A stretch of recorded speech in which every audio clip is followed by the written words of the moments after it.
भैया, हाँ, स्टार्ट करते हैं भैया। देखो, मैं आपको बताता हूँ सबसे पहले तो ये डायग्राम कैसे बनता है, ठीक है भैया? सबसे आप देखते जाओ भैया। ये यूँ लाइन खींची, ये यूँ बनाया, ये यूँ और फिर ये यूँ, फिर इसे यहाँ से यहाँ मिलाया, फिर इसे यूँ, इसे यूँ और इसे वापस से ये यूँ। ठीक है भैया? समझ में आया भैया?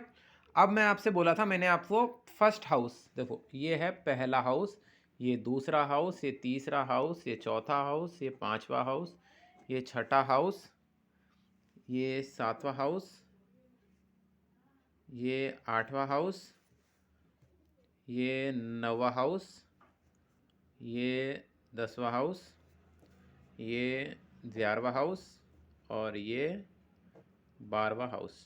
ठीक है भैया? तो ये यहाँ से स्टार्ट होता है, पहला, दूसरा, दूसरा, तीसरा, चौथा, पांचवा, छठा, सातवां, आठवां, नौवां, 10वां, 11वां, 12वां। ठीक है भैया? 12वां। अब अपन ये सोचते हैं कि मैंने आपको पहले हाउस के बारे में सारी चीज़ें बताई थी, ठीक है भैया? अब पहले हाउस के बारे में, ये जो पहला हाउस है, जिसे इसे लगन भी बोलते हैं भैया, इसे लगन भी बोलते हैं। समझ में आया भैया? बिल्कुल आसान सेटअप है, पहला, दूसरा, तीसरा, चौथा, पांचवा, छठा, सातवां, आठ। समझ में आ गया भैया? पहले हाउस तो लगन भी बोलते हैं, ठीक है भैया? अब मैंने जितनी बातें पहले हाउस में बताई थी, देखो याद रखो, पहला हाउस ब्रेन का होता है, लगन का होता है, पर्सनैलिटी का होता है, शरीर का होता है, ये सारी चीज़ें होती है।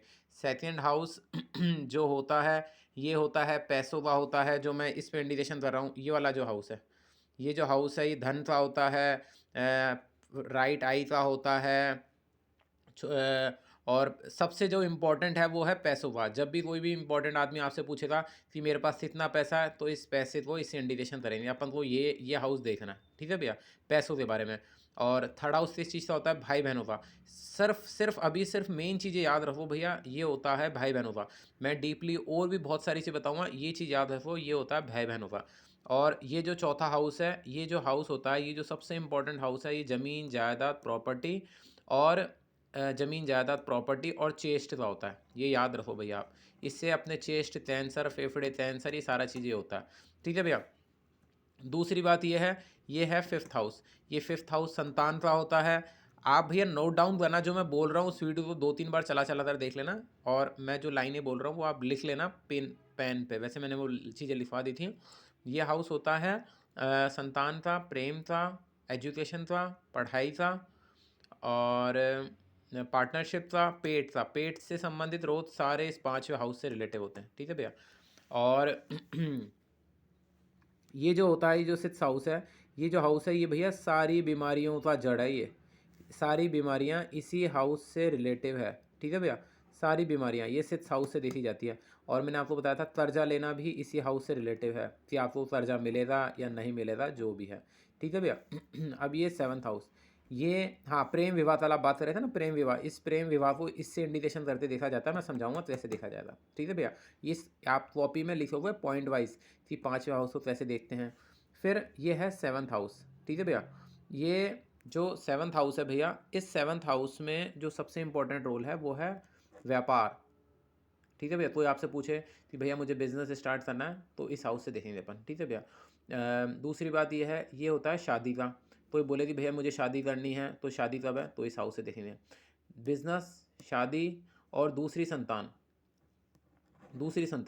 पहली संतान अपन पांचवें हाउस से देखेंगे, ये जो पांचवा हाउस है। और जो दूसरी संतान है वो इससे देखेंगे अपन कंटिन्यूसली। और किडनी डैमेज भी इसी से होती है, समझ रहे हो भैया? किडनी डैमेज इससे होगी। पांचवें हाउस से पेट से रिलेटिव, चौथा हाउस जो है किडनी से रिलेटिव, ये तो सारी बीमारियां हैं ही। और ये किडनी से रिलेटिव बीमारियां। और अपने जो नीचे जो गुप्तांग होते हैं, जितनी जैसे जो भी छोटी छोटी प्रॉब्लम्स होते हैं, ये जो यूरिन से रिलेटिव होती है, वो भी सब इससे देखी जाती है, ठीक है भैया? और ये अष्टम हाउस, ये होता है मृत्यु का। आपकी मृत्यु यहीं से निश्चित होगी। और पिशाच नीति विद्या, तांत्रिक विद्याएं, ये सब इस हाउस से देखी जाती है, इस अष्टम हाउस से। ठीक है भैया, ये आप कॉपी पे लिखोगे भैया सारी की चीज़ें, मैं कभी भी आपसे पूछ सकता हूँ। ठीक है भैया, ये है नाइन्थ हाउस। इस नाइन्थ हाउस से आपको क्या इंडिकेशन होगा, ये नाइन्थ हाउस आपके नसीब का होता है कि आपकी डेस्टिनी कितनी अच्छी है, आप कैसे घर में परवरिश हुई है, कैसी डेस्टिनी है, आपने कैसे कर्म करे हैं, तो इस नाइन्थ हाउस पे सारा सिस्टम जनरेट होगा। ठीक है भैया, अब ये जो हाउस है ना भैया, ये हाउस वो उसका भी होता है क्या कहते हैं, पूजा पाठ, कि आप कितनी पूजा पाठ कर रहे हो, कैसे कर रहे हो, आध्यात्म लाइन से रिलेटिव, ये हाउस उस चीज़ का होता है। ठीक है भैया, 10वां हाउस जो सबसे मोस्ट इंपॉर्टेंट हाउस है, सब अपनी नौकरी को लेकर परेशान रहते हैं, तो ये आपकी जॉब का है कि आपकी जॉब कैसी रहेगी, किस सिचुएशन पे जनरेट करेगी। तो इस 10th हाउस से अपन जॉब के बारे में देखेंगे। घुटने में दर्द भी इससे देखा जाता है, पिता का हाउस भी यही होता है।